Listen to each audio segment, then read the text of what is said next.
Monday night raw के बाद की इस पिक्चर को अगर हम इतना देखें तो हम लोगों का डर्टी माइंड कुछ और ही चीज़ें सोचने लगेगा, लेकिन इससे पहले कि वो बहुत ज़्यादा कुछ सोचे, ये है वो पूरी पिक्चर जहाँ पे हमने मंडे नाइट रॉ के बाद देखा था, जब Roman Reigns, CM Punk, Jey Uso, Cody Rhodes ने मिलकर वो प्राइम हाइड्रेशन वाली जो ड्रिंक है वो लोगन पॉल के ऊपर डाली थी। और यहाँ पे आप पीछे देख भी सकते हो जिमी ऊसो ने वो ड्रिंक्स को पकड़ाने का काम किया था। तो बहुत सारे लोग बोल रहे थे भाई जिमी ऊसो क्यों नहीं है, तो उनका काम ये जो पानी की नहीं, प्राइम की जो बॉटल्स हैं उनको सप्लाई करने का था। लोगन पॉल की एक बात तो माननी पड़ेगी वैसे कि जब उनको पता चलता है कि ये चीज़ टीवी प्रोग्रामिंग पे अच्छी दिखेगी तो उनको इतना फर्क नहीं पड़ता कि उनके कैरेक्टर के साथ क्या हो रहा है। वो जो ईगो वाली बात होती है, क्योंकि उनका स्टेटस भी बहुत ज़्यादा बड़ा है, तो वो उस चीज़ को बीच में नहीं आने देते, जिसकी वजह से जो कॉन्फ्लिक्ट हैं वो थोड़े से कम हो जाते हैं। और वेलकम है आपका वॉइस ऑफ रेसलिंग के एपिसोड नंबर 790 में। और आज मैं आपको वो बात बताने वाला हूँ, जैसे हमेशा बातें हो जाती है ना ऐसी कि यार ट्रिपल एच के टाइम में अब ऐसा हो रहा है, विंस के टाइम में तब ऐसा था।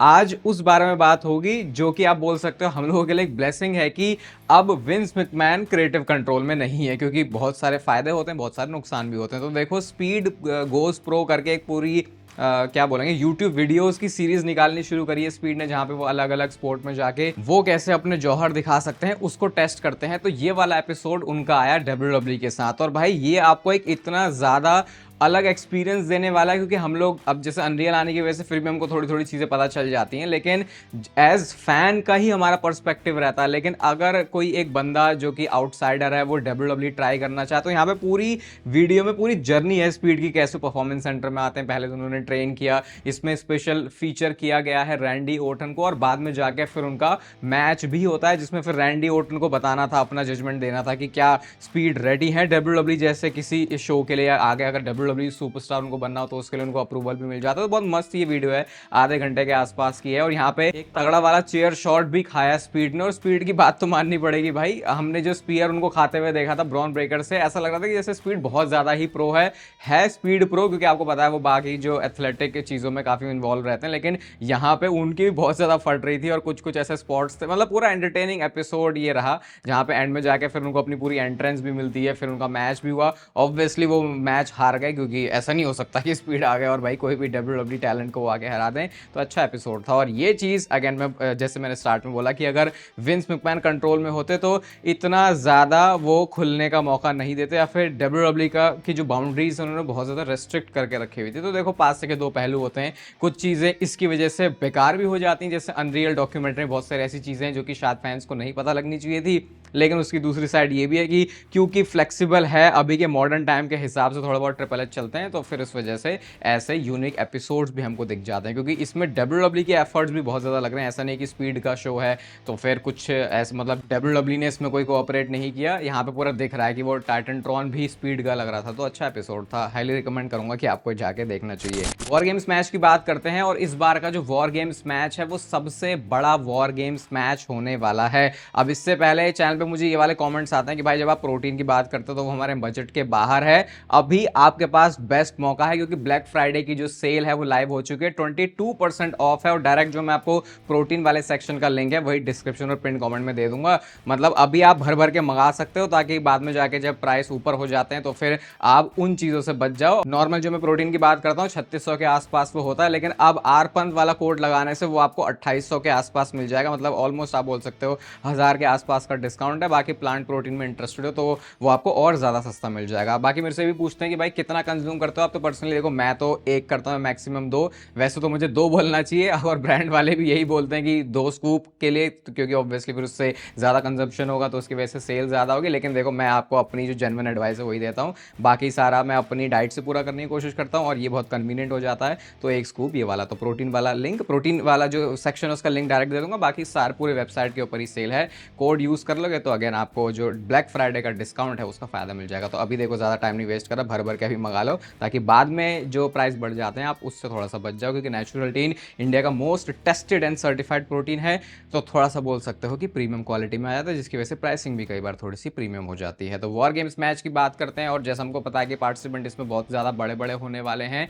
तो यहाँ पे पॉल हेमन ने बोला कि कोई ऑप्शन ही नहीं है, ये greatest war games of all time वाला मैच हमको बनाना ही पड़ेगा। तो तो ऐसे बोल के उन्होंने जो पॉसिबिलिटीज हम मैच में एक्सपेक्ट करते हैं वॉर गेम्स वाले स्ट्रक्चर के अंदर, उसको पूरा स्काई इज द लिमिट वाला बना दिया, क्योंकि अब इस मैच में कुछ भी हो सकता है। जब ये सोच रहे हैं कि इतना बड़ा, उन्होंने ये पॉलेमन ने ये बोला कि हमारे पास बेस्ट असेंबली आई है वॉर गेम्स की टीम्स की। अगर आप देखोगे मेरी टीम यानी कि वो पॉलेमन वाली टीम की बात कर रहे होते हैं और सामने Roman Reigns, CM Punk, Cody Rhodes वाली टीम की बात कर रहे होते हैं, तो इसका मतलब कि ये यहाँ पे तो अपनी जो पूरी जान है वो लगा देंगे। इसके साथ साथ उन्होंने रोमन रेंज के ऊपर भी कमेंट किया और बोलते हैं कि क्या तुम्हारा चल रहा, मतलब उनसे इंटरव्यूअर ने पूछा कि रोमन रेंज के साथ तुम्हारी यारी दोस्ती कैसी चल रही है, तो सिंपली पॉल हेमन ने ये बोला कि देखो मैं एक महान आदमी हूँ, इसकी वजह से रोमन रेंज को जेलसी हो गई है मेरे से, और इस वजह से हमारे जो रिश्ते नाते हैं वो अच्छे नहीं है। कहते हैं इवन ट्राइबल चीफ जैसे बंदे को भी मेरे से जेलसी हो रही है, तो अपने आप को वो सुप्रीम बताते हैं कि भाई मेरा रोला चल रहा है, इस वजह से रोमन रेंज को जो है प्रॉब्लम हो रही है। बड़ी वियर्ड टेक थी ये पॉल हेमन की। और फिर उसके बाद उन्होंने सर्वाइवर सीरीज का जो John Cena versus Dominik Mysterio का मैच है उसको भी हाइप किया और कहते हैं कि आपको सर्वाइवर सीरीज में अब तक की जॉन सीना की सबसे बेस्ट परफॉर्मेंस दिखेगी, ऐसी परफॉर्मेंस जो कि आपने कभी भी जॉन सीना की तरफ से देखी नहीं है। पता नहीं, ये बात हाइप तो बहुत ज़्यादा करके बोल दी है पॉल हेमन ने, और किस तरीके से उसको डिलीवर करते हैं, क्योंकि बहुत सारे लोग ऑलरेडी प्रिडिक्ट करके चल रहे हैं कि टाइटल चेंज तो यहाँ पे हो जाएगा और डोमिनिक मिस्टीरियो के पास इंटरकॉन्टिनेंटल चैंपियनशिप आ जाएगी। लेकिन फिर पॉल हेमन बोल रहे हैं तो भाई उनकी बातें तो थोड़ी सी माननी पड़ेंगी, क्योंकि ये बंदा जब बोलता है तो कई बार ट्रिपल एच को तो बोल देते हैं भाई ये हाइप कर देते हैं, लेकिन पॉल हेमन शायद थोड़ा सोच समझ के बोलते हैं। बाकी सर्वाइवर सीरीज के बाद इसके ऊपर अच्छे से कंक्लूजन हम लोग और निकाल सकते हैं। नेटफ्लिक्स के मंडे नाइट रॉ के एपिसोड की बात करें जो कि 17 नवंबर का एपिसोड था मेडिसन स्क्वायर गार्डन से, इसके जो नंबर्स है नेटफ्लिक्स ने वो रिलीज कर दिए हैं और ये WWE का हाईएस्ट रेटेड एपिसोड है रॉ आफ्टर रेसलमेनिया के बाद से। तो यानी कि WWE को ये तो पता है, देखो जब अपना शो बैंगर निकालना है, रेटिंग्स ऊपर लेके जानी है तो उसको कैसे किया जा सकता है। बट अगेन ट्रिपल एच की वही बात मेरे दिमाग में आ जाती है बार बार, जहां पे उन्होंने ये बोला था कि सारे के सारे शोज आपको बेटर करने की जरूरत नहीं होती है। ब्रॉक लेसनर का मंडे नाइट रॉ में जो स्लिप आया था उसका सोशल मीडिया में बहुत ज्यादा मजाक बना है।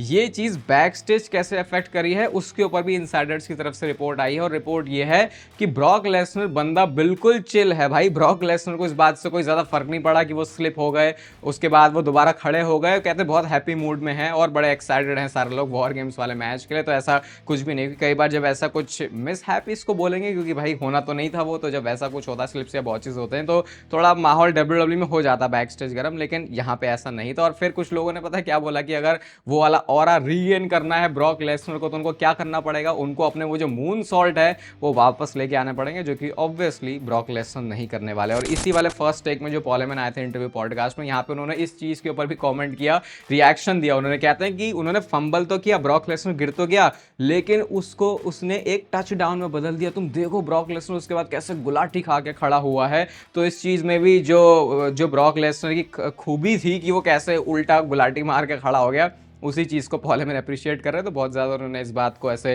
फ्यूल दिया नहीं कि अच्छा ऐसा है वैसा, कहता भाई बहुत चिल मामला है, ब्रॉक लेसनर गिरा, उसने फंबल किया, लेकिन फिर उसने इसको जो है टच डाउन में बदल दिया। बट अभी भी मेरे को ये सेटिस्फैक्ट्री एक स्टेटमेंट नहीं लग रही है। कुछ टाइम के बाद डेफिनेटली कुछ तो बात आएगी जहाँ पे शायद पॉल हेमन उस कॉन्वर्सेशन को बताएंगे जब ब्रॉक लेसनर गिर गया था, तो उसके बाद बैक स्टेज जाके उन्होंने क्या बात करी थी। और ऐसे ही एक पोपट कोडी रोड्स का भी हो रहा था रिसेंटली, मैंने किसी वीडियो में शेयर किया, मेरे को याद नहीं आ रहा है, लेकिन कई बार सीएम पंक के सामने कोडी रोड्स कभी हैंडशेक के लिए कभी फिस्ट बम्प के लिए करते थे और वो उन्होंने किया नहीं था। लेकिन इस बार मंडे नाइट रॉ में पूरा दिखा के ऐसे उन्होंने किया कि देख सीएम पंक मैं तेरे साथ फिस्ट बम्प करना चाहता हूं, और फिर उन्होंने फिस्ट बम्प किया। तो पहले तो फैंस ने नोटिस किया कि इस बार कोडी रोड्स चाह रहा है कि ये कर ले, बार बार मुझे इग्नोर करके एम्बैरस ना करे, लेकिन WWE ने इसकी वीडियो ही पोस्ट कर दी। यहाँ पे उन्होंने लिखा पंक फिनिश द स्टोरी और साथ में हंसने वाली इमोजी के साथ पिछले हफ्ते क्या हुआ था और इस हफ्ते फिर सीएम पंक ने कैसे वो जो फिस्ट बम्प है वो कर दिया था। ऐसा लाइव एंड में भी कर लिया है सीएम पंक ने। तो बहुत सारे लोगों ने बोला था कि सीएम पंक ऐसा पर्पसली करता है ताकि वो कोडी रोड्स को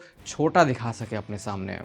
क्या क्या बातें बोलते हैं यार, पता नहीं लोग। स्मैकडाउन के रिव्यू वाली वीडियो में और स्मैकडाउन के बाद वाली वीडियो में इस चीज को हमने डिस्कस किया था कि कैसे फैंस कितने पोपट किस्म के लोग हैं जो कि ये मान रहे हैं कि लोगन पॉल जो प्रोमो है उसको हाथ में लिख के आया था ताकि वो लायंस को भूल ना जाए। लेकिन लोगन पॉल ने जो रिसेंटली व्लॉग पब्लिश किया भाई, उसमें उन्होंने बोला कि कैसे पागल लोग हैं। और यहाँ पे एग्जैक्टली लिखा क्या है उन्होंने वो भी वो बताते हैं। कहते हैं मैंने रैंडम चीजें बिल्कुल यहाँ पे लिखी थी, अपने भाई का नाम उन्होंने लिख दिया, विजन फ्यूचर है, ड्रिंक प्राइम, ये सब में लिख के आया था। और ये उनको प्रोमो में कभी भी बोलना नहीं था। था। अगेन वो उनकी उस दिन की स्टोरी का पार्ट था कि वो ऐसे लिख के लेके आएंगे ताकि फिर उसके बाद वो उसे बोलें, लेकिन उससे पहले ही वो इंटरप्ट हो जाते हैं। बट कुछ घोंचू फैंस को ऐसा लग रहा था कि जैसे कि लोगन पॉल अपनी लाइंस ना भूल जाए, इसलिए वो लिख के आया। और उसके बाद ये रिएक्शन भी आता है लोगन पॉल और पॉल हेमन का इसी वाले व्लॉग में जो पोस्ट किया रिसेंटली लोगन पॉल ने। तो कहता है देखो भैया कैसे हमने पूरे क्राउड को वर्क करवा दिया, ये कहाँ हमारे अंदर चीज़ें निकालते हैं ऐसे, देखो तुम भी गलत होते हो और तुम ही गलत होते हो, तुम भी नहीं गलत होते। जब से ब्रॉक लेसनर ने ब्रॉन ब्रेकर को वो वाली टोपी पहनाई थी, मैं इसी एंगल का वेट कर रहा था और ये एंगल अब हमारे सामने आ चुका है। मैंने आपसे बोला था कि ये जो टोपी पहनाई है ब्रॉक लेसनर ने ब्रॉन ब्रेकर को,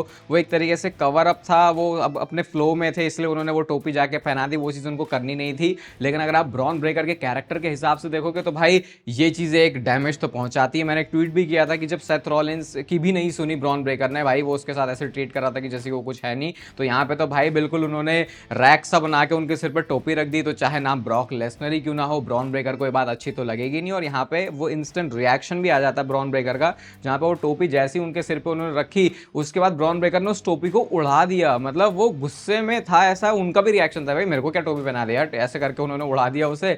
लेकिन वो तो पॉल हेमन ने वहां पे पकड़ लिया। तो ये इंस्टेंट रिएक्शन ही बताता है भाई डब्ल्यूडब्ल्यू लिटरली चाहे तो इसको एक स्टोरी लाइन में आगे जाके यूज कर सकती है, जब भी उनको ब्रॉक लेसनर और ब्रॉन ब्रेकर के बीच में एक सिंगल्स मैच, एक फ्यूड, एक प्रोग्राम को शुरू करना हो। क्योंकि भाई किसी कैरेक्टर के साथ आप ऐसे नहीं कर सकते, वो भी तब जब बंदा ब्रॉन ब्रेकर किस्म का हो, जो वैसे ही थोड़ा हटेला सा है, जब इसका दिमाग फिर जाता तो ये कुछ भी करने लग जाता। और यहाँ पे तो बंदा शांति से खड़ा हुआ था। तो लेट्स सी इसका स्टोरी में यूज होता है, क्योंकि एंगल तो डब्ल्यूडब्ल्यू को मिल गया है देखो स्टोरी को यहाँ से शुरू करने का। मेरे पास शब्दों की कमी हो गई है। ये जो स्टेटमेंट आई है डब्ल्यूडब्ल्यू के फॉर्मर हेड राइटर की तरफ से, तो विंस रूसो ने एक ऐसी बात बोली है भाई, ये ऐसी बात है जो बिल्कुल परफेक्ट बैठती है अभी प्रोफेशनल रेसलिंग में जो चीजें चली है। तो विंस रूसो अगर आपको नहीं पता तो उस लेवल के बंदे हैं, जैसे आप ट्रिपल एच को देखते हो, अभी ब्रूस प्रिचर्ड को देखते हो, या फिर आप देखते हो कौन पॉल हेमन को, तो जो इनका रोल रहता, तो ऐसे ही क्रिएटिव हेड में राइटर थे। और बिल्कुल अर्ली टाइम की ये बात हो रही है जहां पे डब्ल्यूडब्ल्यू की आप बोल सकते हो फाउंडेशन रखी गई थी और उसको आगे तक लेके चलाया गया था विंस मैकमैन के साथ मिलकर। तो उन्होंने ये बोला कि इस समय विंस मैकमैन के जाने के बाद टोनी खान और ट्रिपल एच दोनों की ही ये प्रॉब्लम है कि वो शो फैंस के लिए नहीं बुक करते, वो शो अपने लिए बुक करते हैं कि उनको वो शो देख के कैसा लग रहा है। जबकि विंस मैकमैन ने ऐसा नहीं किया था। विंस रूसो इसको एक्सप्लेन करते हैं कि देखो जब आप डब्ल्यूडब्ल्यू जैसे प्रोडक्ट की बात करते हो जो कि ग्लोबल है और मासेस में आपको जाना है, तो फिर आप सिर्फ हार्डकोर रेसलिंग फैंस को टारगेट नहीं कर सकते, आपको हर एक ऑडियंस बेस के लिए कुछ ना कुछ रखना होता है शो पर। और यही उन्होंने सक्सेस का रीजन बताया था एटीट्यूड एरा में, जो डब्ल्यूडब्ल्यू ने वर्ल्ड वाइड इतनी ज्यादा पॉपुलैरिटी हासिल करी थी कि वहां पे सब कुछ था। और भाई इससे सही बात आई थिंक कोई हो नहीं सकती। विंस रूसो खुद कहते हैं कि मैं अब भी खुद शोज को बुक करता हूं, मेरी चॉइसेस अलग हैं, लेकिन मुझे मासेस तक क्या पहुंचाना है उस चीज में डिफरेंस करना मेरे को आता है। और शायद यही चीज वो है। देखो टोनी खान की बुक एडब्ल्यू को तो मैंने पहले ही बोला था कि इनका फोकस अपने हिसाब से ये तो ये करते हैं, और वही चीज अब जो है ट्रिपल एच की बुकिंग में फील होती है। तो ये वो एग्जैक्ट रीजन है जिसकी वजह से आप कह सकते हो, अगर आप बोलोगे ना कि डब्ल्यूडब्ल्यू पहले जैसी क्यों नहीं फील हो रही जैसे विंस के टाइम में थी, तो एक सिंगल उसका बहुत बड़ा रीजन है। और कई बार तो ऐसा भी होता है कि विंस मैकमैन भाई बहुत हरामी आदमी था, उसको ये था कि भाई मेरे बारे में कोई क्या सोचेगा कोई फर्क नहीं पड़ता, क्योंकि सबको पता है कि स्टोरी को बुक कौन कर रहा है। तो अगर लोग मुझे गरिया भी रहे तो ठीक है, मैं गाली सुन लूंगा, मुझे तो भाई मासेस तक जाना है। लेकिन ट्रिपल एच को अपनी इमेज को लेके बहुत ज्यादा इशू है। पर्सनली मुझे ऐसा लगता है उनको ये पता है कि लोगों को ये पता है कि अगर शो अच्छा है तो उसके पीछे क्रेडिट ट्रिपल एच को जाएगा, बेकार है तो फिर ट्रिपल एच को जाएगा। और अच्छे बुरे की बात भी नहीं, कई बार कुछ ऐसी सेंसिटिव और बोल्ड स्टोरी होती है जो ये तो पता होती है कि मासेस में जाएगी लेकिन बैकलैश भी लेके आएगी। तो शायद वो गुड पार्ट तो चाहिए होता है कई बार ट्रिपल एच को, लेकिन वो बैड पार्ट को वो अवॉइड करना चाहते हैं। तो विंस रूसो की आई थिंक इस बात से परफेक्ट चीज़ कुछ सुनी नहीं मैंने रिसेंटली डब्ल्यूडब्ल्यू के प्रोडक्ट के बारे में। आपका इसके ऊपर क्या ओपिनियन है? स्पेशली अगर इसके अगेंस्ट कोई ओपिनियन है तो कमेंट सेक्शन में ज़रूर बताना, क्योंकि ऐसे डिफरेंट ओपिनियन जो सुनने में है वो मज़ा आ जाता है। लेकिन अगर आप ESPN से पूछोगे जिनके पास अभी डब्ल्यूडब्ल्यू के PLE के राइट्स आए हैं, उन्होंने तो ये बोला है भाई हमारी जो डील है डब्ल्यूडब्ल्यू के साथ बहुत बढ़िया चल रही है। अब मतलब ESPN के प्रेसिडेंट ने ही बोला कि हाँ भाई सब कुछ बढ़िया चल रहा है। और अभी देखते हैं, अभी सर्वाइवर सीरीज भी दिया आगे, हम रेसल पलूजा भी लेके आ गए, तो फिलहाल जो डील है वो एकदम बढ़िया चल रही है। तो WWE के लिए यहाँ से तो ओके रिपोर्ट आई है, बट अगर सोशल मीडिया पे देखोगे तो क्योंकि ट्रिपल एच ट्विटर पे बहुत ज़्यादा स्क्रॉल करते हैं तो शायद उनको जो क्रिटिसिज्म है वो दिखता होगा, बट लेट्स सी उसके ऊपर कितनी जल्दी काम हो जाता है, वो भी लॉन्ग टर्म में। ये नहीं कि सिर्फ आपको एक शो अच्छा कर देना होता है। और बात करते हैं आज की फाइनल स्टोरी के बारे में, और शायद ये रेसलमेनिया का एक बड़ा मैच होने वाला है। जैसे हमने इस साल रोमन रेंस का ट्रिपल थ्रेट मैच देखा था, शायद एक और ट्रिपल थ्रेट मैच WWE कर सकती है रेसलमेनिया 42 में। ये थोड़ी एक वाइल्ड स्पेकुलेशन है फैंस की, बट देखो होने को कुछ भी हो सकता है क्योंकि ये रेसलमेनिया का टाइम है और WWE में नेवर से नेवर की बात होती है। तो जिस तरीके से हमने मंडे नाइट रॉ में एंगल देखा था जब रोमन रेंस ने कोडी रोड्स और सीएम पंक दोनों को ही आड़े हाथों तो नहीं लिया था, आड़ी आंखों लिया था, कि वो बोलना चाह रहे थे कि पता नहीं वो किस चैंपियनशिप की बात कर रहे हैं। और हमने एक triple threat match Roman Reigns का पहले भी देखा है जहां पे उन्होंने डैनियल ब्रायन और एज को हराया था, उस टाइम पे वो चैंपियन थे। तो यहाँ पे आप ट्वीट देखो जिस पे लिखा जा रहा है रोमन रेंस क्या करेगा कोडी रोड्स और सीएम पंक के साथ एट रेसलमेनिया। और फिर यहाँ पे लोग ये भी बोल रहे हैं कि शायद ये विनर टेक ऑल वाला मैच भी हो सकता है, अगर WWE एक ही मैच में अपनी सारी जो स्टेक्स है उसको ऑन द लाइन रखना चाहती है। हिस्ट्री इनके बीच में है, रोमन रेंस के पास तो भाई मुझे लग रहा है 100 से भी ज्यादा पॉसिबिलिटी है इस साल रेसलमेनिया में अलग अलग ओपोनेंट्स की। और कहाँ पिछले साल की बात करें तो ऐसा लग रहा था कि भाई रोमन रेंस का ओपोनेंट कौन होगा, कई बार सोलो सिकोआ की भी बात हो रही थी। तो इस बार रोमन रेंस की स्टोरी बहुत सारे सुपरस्टार्स के साथ है और डेफिनेटली ये भी एक बढ़िया मैच हो सकता है अगर रेसलमेनिया में इसको करते हैं। बट प्रॉब्लम सिर्फ यहाँ पे इतनी है कि WWE एक ही मैच में क्या इतनी ज्यादा वैल्यू डालना चाहेगी कि दोनों ही world championship on the line है, क्योंकि उससे फिर दूसरी जो वर्ल्ड चैंपियनशिप है उसके मैच का जो स्कोप है वो खत्म हो जाता है। बाकी देखो WWE के ऊपर सारी चीजें डिपेंड करती हैं। अभी आपको डिस्क्रिप्शन और पिन कमेंट में नेचुरल टीन का लिंक मिल जाएगा। इस ब्लैक फ्राइडे की सेल का फायदा उठाओ क्योंकि 22% ऑफ है अभी आपके ऊपर नेचुरल टीन के सारे प्रोडक्ट्स के ऊपर। इस वीडियो को यहां तक देख रहे हो तो लाइक जरूर कर देना, चैनल को सब्सक्राइब कर दो ऐसे और मस्त WWE से रिलेटेड कंटेंट के लिए। बाकी तब तक फिर लेते रहो जिंदगी के मजे।